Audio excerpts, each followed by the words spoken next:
ពេលបរោះនោះដាវកាត់ស្ពានគាត់មានការតក់ស្លុតជាខ្លាំងពេលឃើញប្រហោងធំមួយត្រីបានគេចុះនៅលើផ្ទៃស្ពានដើម្បីជួសជុលតាមរយៈប្រហោងនោះគេអាចមើលឃើញផ្ទៃសមុទ្រដ៏ជ្រៅនៅខាងក្រោមកម្ពស់នោះធ្វើឲ្យមនុស្សវិលមុខរហូតដល់រថយន្តក្រុងបានកាត់យឺតៗទើបសែមានអារម្មណ៍ធូរស្រាលពីការភ័យខ្លាចប៉ុន្តែមួយរំពេចក្រោយមករថយន្តក៏ឈប់ដោយសារស្ទះចរាចរណ៍ហើយគាត់ក៏ត្រូវបានមុតដោយបំលែកដែកដែលលុយចេញពីកៅអីពេលហ្វ្រាំងជួបចំពេលនោះដែរមានខ្យល់បក់យ៉ាងខ្លាំងមកលើស្ពានធ្វើឲ្យស្ពានយល់ភ្លាមៗប៉ុន្តែកម្មករដែលកំពុងអាស្ពានមិនបានឃើញថាផ្ទៃស្ពាននៅពីក្រោយពួកគេកំពុងចាប់ផ្ដើមប្រេះចេញពីកន្លែងអានោះទេបន្ទាប់មកស្នាមប្រេះបានរីករាលដាលយ៉ាងលឿនទៅគ្រប់ទិសទីខ្សែកាបដែកឡើងអាចទ្រាំទ្របានក៏ដាច់ខ្ទាតចេញដៃខាងក្រោមក៏កោងវាកដោយសារទម្ងន់ធ្ងន់បន្ទាប់មកស្ពានក៏ចាប់ផ្ដើមបាក់ស្រុតនៅចំពោះមុខសាំឃើញដូចនោះក៏ប្រញាប់ទាញដៃមិត្តស្រីរត់គេតគ្រប់គ្នាក៏ចោះពីឡានយ៉ាងច្របូកច្របល់យុវតីម្នាក់បានផ្លក់របងការពារយ៉ាងលឿនមុនពេលធ្លាក់ចុះប៉ុន្តែនៅតែមិនអាចគេចផុតពីការបាក់ស្រុតដែលតាមមកជាប់គ្នានាងបានធ្លាក់ចុះទៅក្នុងសមុទ្រជាមួយនឹងកំទេចថ្មបន្ទាប់មកនាងក៏ត្រូវបានបង្គោលកដោងនៅទូកដែលនៅខាងក្រោមចាក់ទម្លុះចំពេលមានសម្រាប់យ៉ាងខ្លាំង Peter ដែលបានឃើញមិត្តស្រីស្លាប់យ៉ាងអណោចធំបានឈរថ្មឹងនៅនឹងកន្លែង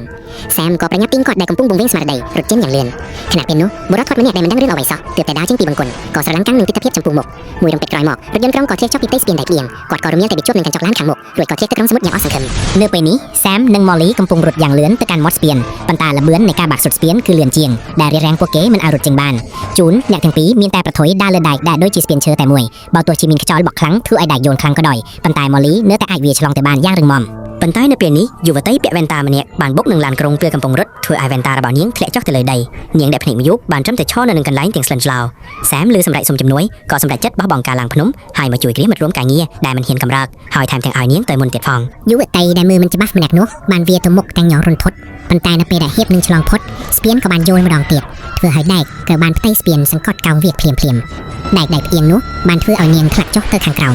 សំណាងល្អនាងចេះហាលទឹកទើបអាចរួចជីវិតប៉ុន្តែមួយរំពេចក្រោយមករថយន្តមួយគ្រឿងពីខាងលើក៏ធ្លាក់ចុះមកតាមហើយបុកចំនាងដែលកំពុងរើបំរាស់ហ្វឹងទឹកក្នុងពេលជាមួយគ្នានោះខ្សែកាបដែកបានទាញសន្លឹកដែកពីដីវិលទៅកាប់បរសស្បែកខ្វៃដែលកំពុងរត់គេចហើយដាច់ជាបំណែកខ្សែកាបដែកនៅជុំវិញសាំក៏ចាប់ដាំដាច់ហើយការផ្អៀងរបស់ស្ពានក៏កាន់តែខ្លាំងឡើងនៅពេលដែលខ្សែកាបដែកកាន់តែច្រើនត្រូវបានកាត់ផ្ដាច់មនុស្សឡើងអាចរក្សាលំនឹងបានហើយក៏ធ្លាក់ចុះទៅជាបន្តថៅកែបានខិតខំតង់ដែកនៅមាត់ស្ពានប៉ុន្តែនៅពេលដែលគាត់ហៀបនឹងឡើងមកថ្មដែលលយចេញមកបានធ្វើឲ្យរថយន្តដឹកជ័រកៅស៊ូក្រឡាប់ជ័រកៅស៊ូដ៏ក្តៅបានហូរចុះមកគ្របលើគាត់ភ្លាមនៅពេលនេះ Peter ក៏បានរត់មកដល់រួចក៏លោតទៅតោងរបងដែលលយចេញមកចំណែក Sam ក៏បានរត់យកល្បឿនហើយលោតឡើងមុនពេលស្ពានបាក់ស្រុតទាំងស្រុង Thun នៅពេលដែលអ្នកទាំងពីរគិតថាមានសុវត្ថិភាពផ្ទៃស្ពាននៅទីនេះក៏ចាប់ផ្ដើមផ្អៀងចុះក្រោមរថយន្តដឹកទំនិញមួយគ្រឿងក៏ក្រឡាប់តាមបន្ទាប់មកដែកមួយចំនួនធំបានរអើធ្លាក់ចុះធ្វើឲ្យ Peter ដែលនៅខាងលើត្រូវបានចាក់ទម្លុះដូចជាកណ្ដូលកង្កែបភ្លាមសាំឃើញដូចនោះក៏ប្រញាប់ឡើងទៅលើប៉ុន្តែមួយរំពេចក្រោយមកទាំងដែកក៏ផ្អៀងធ្លាក់ចុះមកកាត់ខ្លួនគាត់ជាពីរ